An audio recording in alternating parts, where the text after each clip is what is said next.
তত্ত্বাবধায়ক সরকার ব্যবস্থা বাতিল করে বেআইনি রায় প্রদান ও জাল রায় তৈরির অভিযোগে দায়ের করা মামলায় সাবেক প্রধান বিচারপতি এবিএম খায়রুল হকের ৭ দিনের রিমান্ড মঞ্জুর করেছেন আদালত।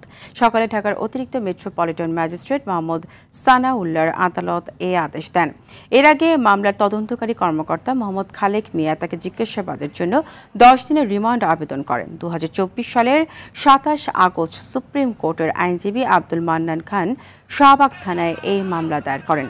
এতে অভিযোগ করা হয়, সাবেক প্রধান বিচারপতি খায়রুল হক একজন সরকারি কর্মচারী হয়ে দুর্নীতিমূলক রায় প্রদান করেছেন।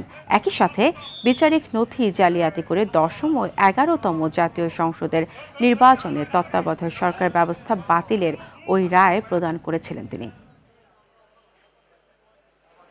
আওয়ামী লীগের দূষর শেখ হাসিনার যারা পদলোহিত করত তারা বিজ্ঞ আদালতে এসে অনেক কথাই বলে।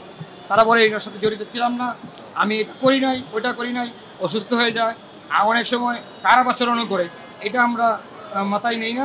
বিজ্ঞ আদালতে উনি বলেছেন এসব ঠিক না, এটা সত্য না, এটা বলেছি। কিন্তু আমরা বিজ্ঞ আদালতে বলেছি, সব বিস্তারিত আমরা বলেছি, বিজ্ঞ আদালত শুনে ৭ দিনের রিমান্ড মঞ্জুর করেন।